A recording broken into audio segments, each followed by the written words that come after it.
Hey everybody, happy Sunday. Hey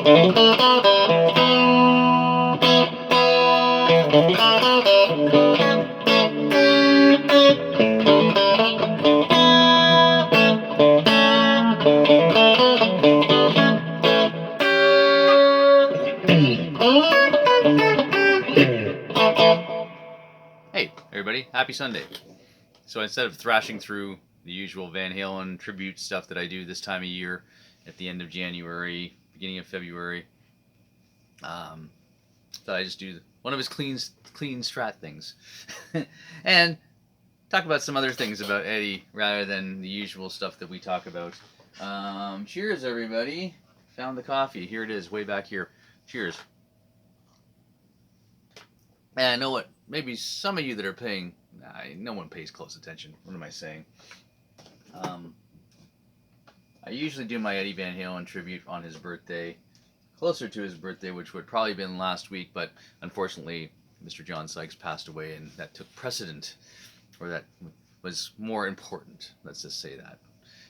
Well, nothing's more important than honoring Eddie Van Halen, but an iconic guitar player passing away like John Sykes deserves some airtime. And anyways, I don't need to explain this to you guys because you follow me. Yeah.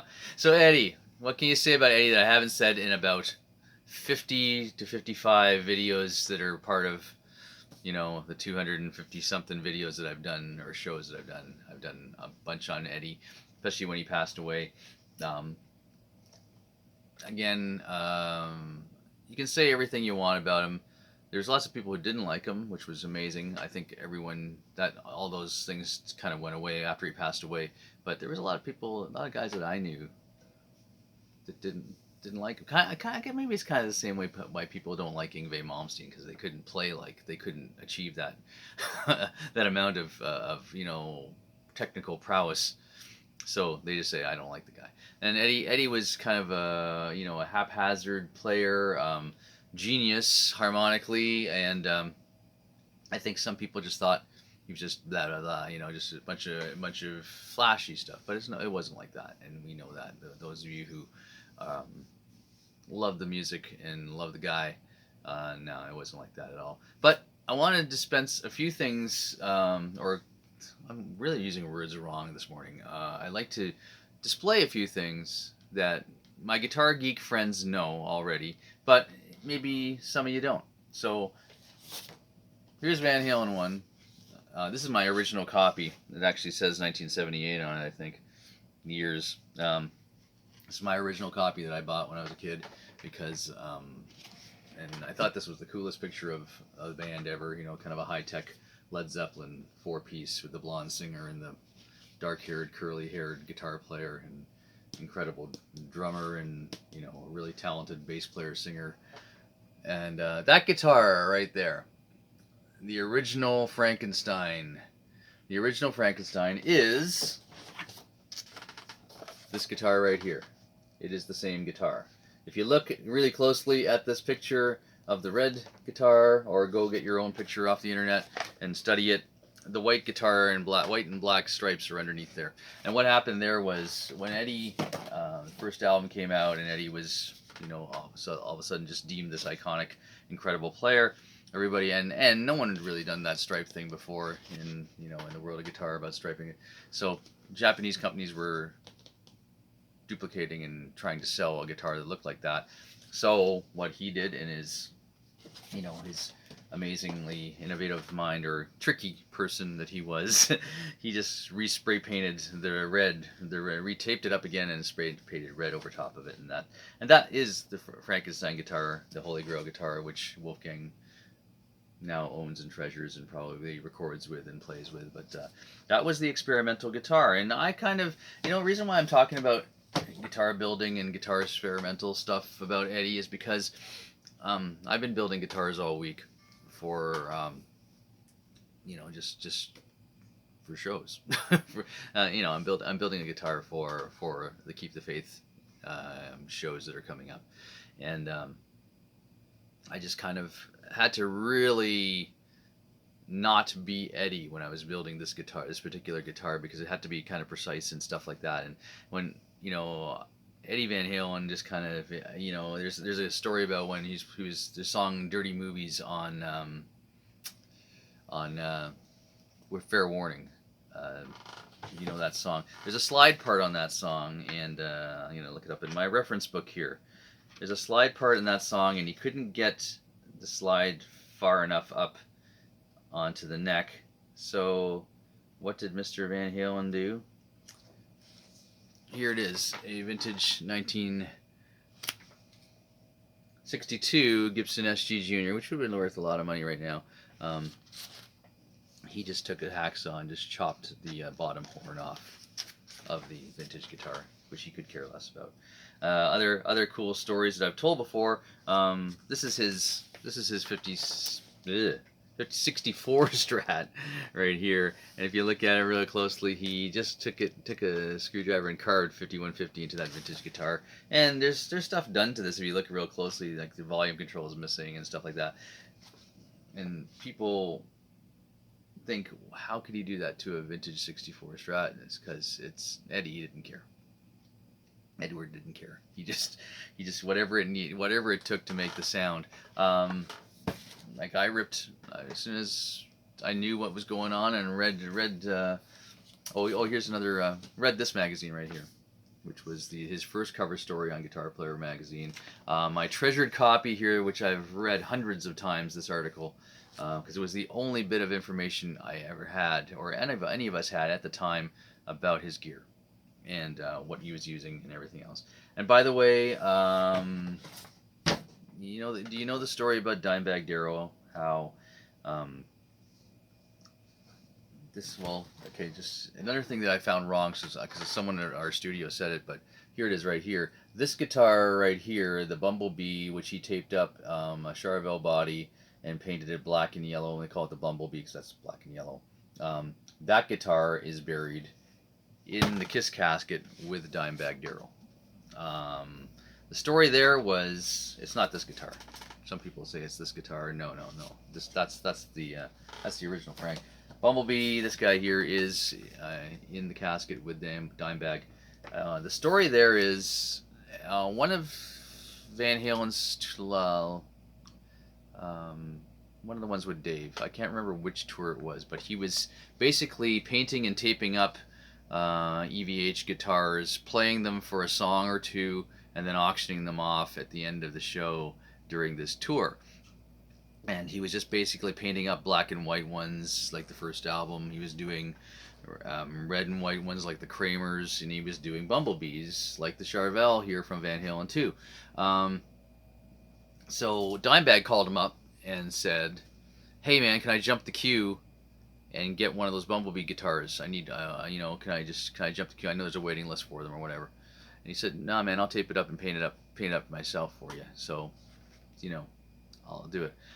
And Dimebag passed away, and untimely, and Eddie did not get the guitar to him in time. So guess what he did?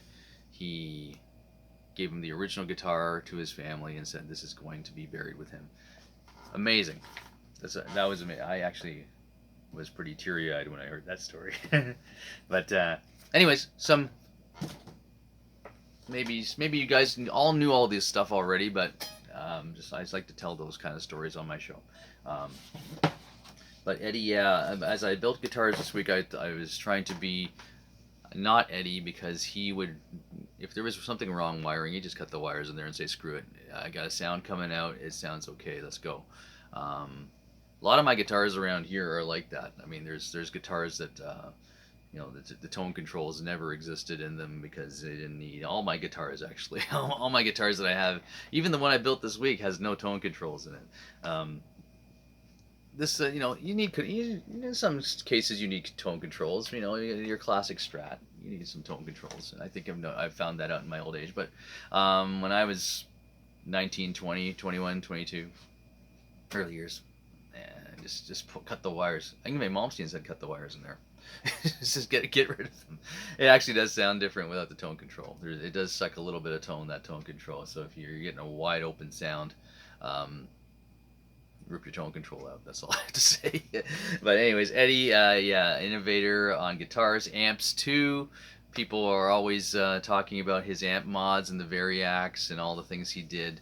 Um, it was just incredible that we and a lot of that stuff is in here in this magazine. A lot of the stuff in here is kind of sketchy because he was still trying to hold on to a lot of his ideas at that point in time. For instance, what he talks about with the Variac in there, it's people know it's not that accurate. There's some people that say that the Holy Grail head that he recorded all the early stuff with was a Marshall head, which was the house guitar head at one of the Pasadena Civic Center or something like that, or one at Fairgrounds, I think.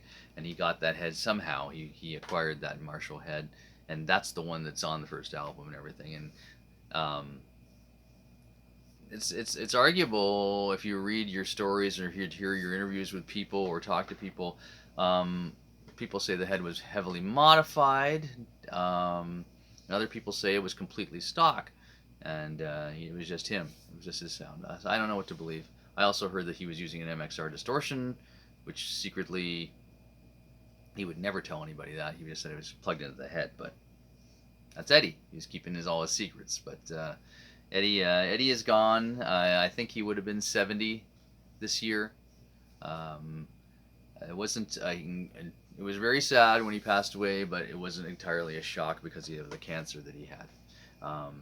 But anyhow, just wanted to basically talk about Eddie's guitars a little bit, because I usually, I've done everything, songs, lessons, everything else. But cheers to Edward Van Halen and Wolfgang, who's keeping the torch alive up there. Wolfgang stuff's amazing if you haven't heard it. By the way, it's not Van Halen, but it's almost it's 2.0. It's a little bit modern. And his stuff's incredible. He's an incredible singer, and I think he plays mostly everything on there, and the guitar playing is just on par what you would think from the son of the maestro. Anyhow, cheers to you guys out there. If you're anywhere in the Toronto, Hamilton, Brantford area, come out and see Keep the Faith this Friday at the Sanderson Center. Lots of great seats still available. It's a big place. We've actually done pretty incredibly on ticket sales, but there's still, because I think it holds 1,000 people, there's still lots of good seats. And come on out, see us play in over 40 years of Bon Jovi. It's a great show, if I do say so myself. It's really well put together. We're being very meticulous as the band has been for this past, they're 19 years. And come out and see us play, and stick around afterwards to talk to us if we have time. I think we're getting kicked out pretty quickly. It's that way sometimes. Anyhow, cheers. Happy February. It's February now. Heck of a snowstorm. I got bumped, rear-ended on the 403. I don't know how the guy did it, but it was we were almost stopped. Like, I think I was stopped, and we hadn't climbed above 2 kilometers an hour, and I got hit. Anyways, for legal reasons, I'm not going to say anything more about that. Anyhow, guys, have a great February. Come see us February 7th, Friday, February 7th, at the Sanderson Center in Brantford. Check the Keep the Faith website for all the dates that are coming up. There's lots of dates in the GTA area, sort of Lindsay, Coburg. There is a Hamilton date coming up. Anyhow, have a great one, guys. Take it easy. Bye-bye.